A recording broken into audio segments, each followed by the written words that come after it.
Kementerian Kesejahteraan Bandar, Perumahan dan Kerajaan Tempatan optimis pelaksanaan Akta Strata 757 dapat dilaksanakan selewat-lewatnya hujung tahun ini. Pelaksanaan akta itu nanti adalah berita baik kepada pembeli rumah yang mungkin berdepan masalah projek terbengkalai. Dapat lanjut bersama Syahrizal di Parlimen.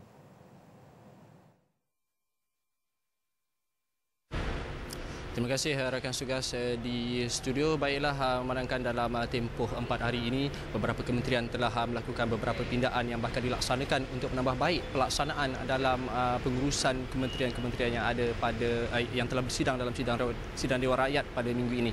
Dan ketika ini bersama saya adalah merupakan timbalan Menteri Kementerian Kesejahteraan Bandar, Perumahan dan Kerajaan Tempatan, Datuk Halim Mohamad Sadiq.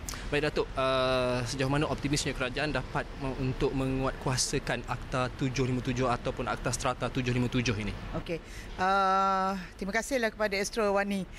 Saya nak memaklumkan kepada keseluruhan, kepada rakyat yang ada tentang kedudukan pelaksanaan Akta 757. 757. Dan Akta 757 ini sebenarnya dia akan menggantikan Akta 663. Akta yang sedia ada pada hari ini ialah Akta 663 dan kita akan gantikan telah pun dibentangkan dalam Parlimen dan telah pun diluluskan, iaitu Akta 757.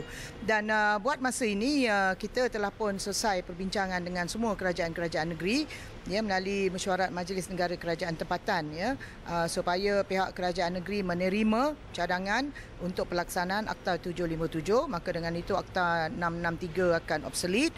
Dan selain daripada itu, keperluan dalam Akta 757 ini ialah untuk kerajaan negeri membuat resolusi dalam Dewan Undangan Negeri. Dan resolusi itu perlu dibentangkan dalam Dewan Undangan Negeri untuk memberikan kuasa kepada Yang Berhormat Menteri untuk membuat pelantikan kepada pengurusi, kepada Presiden dan juga keanggotaan tribunal yang ada. Dan apabila itu dapat dilakukan, maka dengan itu kita akan dapat wujudkan tribunal pengurusan strata, iaitu satu tribunal untuk kepentingan pengguna yang ada. Maknanya kalau ada dispute, ada apa-apa aduan dan sebagainya, pengadu ataupun pengguna ataupun pembeli rumah dan sebagainya boleh membawa aduan mereka, kes mereka kepada tribunal ini. Datuk, soalan terakhir saya Datuk, secara ringkas kalau boleh Datuk kongsikan, bagaimana dengan pengurusan sisa pepejal yang bakal dilaksanakan pada September nanti? Secara ringkas, adakah Datuk rasa boleh dilaksanakan pada bulan yang disebutkan tu? Okey. Kita letakkan target. Kerana kalau kita tak letakkan target, maknanya bila agaknya? Selama itulah dia akan menjadi sikap sambil lewa ataupun sikap nak buat, tak buat. Jadi kita kena letakkan target. Dan bila kita letakkan target, kita kata bulan September mandatory.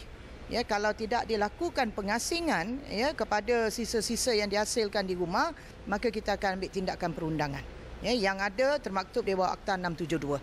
Dan untuk itu kita nak maklumkan kepada rakyat bahawa it's time now. Whether you like it or not, we have to change. Kita kena berubah. Kita kena ubah cara kita menguruskan sampah sarap. Apa itu sisa pepejal? Sampah. Dah sampai masanya kita kena bijak menguruskan sisa pepejal kita. Dah sampai masanya kita perlu bijak dan lebih bertanggungjawab menguruskan sampah-sampah yang dihasilkan oleh kita secara domestik. Maka kerana itu kita perlu letakkan supaya penguatkuasaan ke atas pengurusan untuk pengasingan sisa pepejal daripada rumah, at source ni daripada rumah, dapat dilakukan secara mandatory. Tapi adakah akan dilaksanakan dengan peruntukan undang-undang bila September menjelang? Kerajaan ini bukan zalim, Syah. Kerajaan tidak zalim. Dan apa juga yang diletakkan itu adalah sebagai sebahagian daripada pelaksanaan. Jadi pada peringkat ini pihak SW Corp sedang bekerja keras. CEO-nya yang berbahagia Datuk A.B. Rahim pun turun hari-hari ke merata negeri yang ada untuk buat penjelasan bersama-sama dengan SW Corp di peringkat negeri, pihak berkuasa tempatan, untuk memberikan penjelasan kepada rakyat kenapa perlu kita lebih bertanggungjawab menguruskan sisa pepejal kita. Baik. Terima kasih Datuk. Baiklah, saya rasa itu saja yang dapat saya kongsikan di Parlimen ini, dan kembali kepada rakan tugas di studio. Silakan.